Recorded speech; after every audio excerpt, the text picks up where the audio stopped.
आज के ज़माने में ईयरफोन्स तो हर कोई यूज़ करता है और मुझे ये पता है कि अगर आपने ईयरफोन यूज़ करते हैं, जो कि करते ही होंगे, तो कभी ना कभी आपके साथ ये ईयरफोन उलझने वाली प्रॉब्लम तो ज़रूर हुई होगी। तो ये प्रॉब्लम होती क्यों है? ये ईयरफोन इतना ज़्यादा उलझ कैसे जाते हैं, मतलब कैसे? आखिरकार ऐसा कैसे हो जाता है कि आप अपने ईयरफोन्स को किसी भी तरह से सुलझा के अच्छे से अपने बैग में रख ले, जेब में रख ले या फिर पर्स में रख ले, तो कहीं भी कैसे भी रख लो वो उलझ ही जाते हैं। ऐसा क्यों होता है, इसी के बारे में आज हम बात करने वाला हूँ। और मैं यहाँ सिर्फ यही नहीं बताऊँगा कि क्यों होते हैं, बल्कि ये भी बताऊँगा इससे बचने के लिए आप क्या कर सकते हैं। आपकी ईयरफोन्स कभी भी एंटेंगल होंगे ही नहीं, क्योंकि अगर हमने ये पता लगा लिया ना कि ये क्यों होता है, तो इसका सॉल्यूशन भी हम पता लगा सकते हैं। वीडियो छोटी सी हो सकती है पर इंफॉर्मेटिव होने वाली है और बहुत लोगों की ईयरफोन्स वाली प्रॉब्लम सॉल्व हो जाएगी। तो ईयरफोन को इंटेंगल होने में एक बहुत बड़ा रोल प्ले करता है सेकंड लॉ ऑफ थर्मोडायनामिक्स, जो कि है कि entropy increases with time in this universe. मतलब कि इस यूनिवर्स में एंट्रोपी टाइम के साथ बढ़ती जाती है। अब एंट्रोपी क्या है? एंट्रोपी मतलब डिसऑर्डरनेस, मतलब आपका ईयरफोन जो कि कभी भी ऑर्डर में नहीं रहता। अब आपका ईयरफोन टैंगल क्यों होता है? क्योंकि इसके पास उलझने के लाखों करोड़ों तरीके हैं, पर सुलझने का सिर्फ एक। तो ये हुई ईयरफोन की एंट्रोपी, और एंट्रोपी ईयरफोन के टाइम के साथ बढ़ता रहता है। यानी कि कितने टाइम आप ईयरफोन को यूज़ करेंगे उतने टाइम वो अलग अलग तरीके से टैंगल होगा, और ये है ईयरफोन की एंट्रोपी। और ये एक रीज़न है कि आपका ईयरफोन ज़्यादातर टाइम उलझे हुए रहते हैं। और दो साथ में एक रिसर्च भी हो रखी है इस ईयरफोन के बारे में, जो कि है spontaneous knotting of an agitated ring.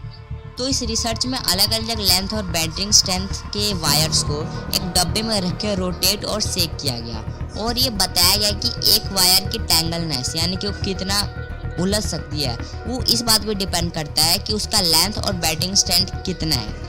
तो इस रिसर्च के पता लाने के बाद ये पता चला कि 46 सेंटीमीटर से कम का वायर, यानी कि 46 सेंटीमीटर से कम का वायर कभी भी एंटेंगल नहीं हो सकता, और 46 से लेकर 150 सेंटीमीटर के वायर में सबसे ज़्यादा एंटेंगलनेस देखने को मिलती है। और हमारे ईयरफोन्स भी 150 सेंटीमीटर के आसपास के ही होते हैं, मतलब कि ये होते हैं 120 सेंटीमीटर से 150 सेंटीमीटर पे, और 150 सेंटीमीटर के बाद एंटेंगलनेस की संभावना ज़्यादा नहीं मिलती। ये था एक और रीज़न कि आपके जो ईयरफोन्स हैं इंटेंगल हो जाते हैं। बट एक ईयरफोन में जो सबसे बड़ा रीज़न है कि एंटेंगल होने का, वो है ईयरफोन का 3 फ्री हैंड, जो कि है 2 स्पीकर और एक पिन जो फ़ोन के जैक में लगता है। तो इस रिसर्च के मुताबिक अगर इनमें से एक भी स्ट्रिंग अगर छोटी सी भी वाइब्रेशन की वजह से थोड़ा सा भी हिल जाती है, तो एक लूप क्रिएट कर लेती है, और ये लूप बढ़ते ही जाते हैं और लूप बनते ही जाते हैं।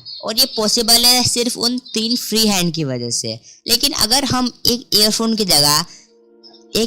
के 3 फ्री हैंड की जगह 3 रबर बैंड या फिर 300 रबर बैंड भी रखें और उसे कितना भी इधर उधर कर ले एक जेब में या फिर एक पैकेट में, तो वो आपको हर एक ईयरफोन सेपरेट मिलेगा। क्यों? इसके 3 रीज़न है।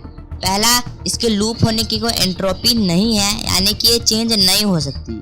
इसकी लूप एंट्रोपी बहुत कम होती है, ये किसी भी तरह से लूप बना ही नहीं। दूसरा रीज़न, इसकी लेंथ 46 सेंटीमीटर से कम है।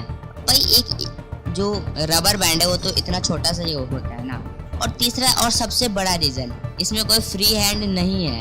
ये एक परफेक्ट लूप है, और जब फ्री हैंड ही नहीं है तो ये लूप हो ही नहीं सकता ना, मतलब एक लूप से और ज़्यादा लूप नहीं हो सकते।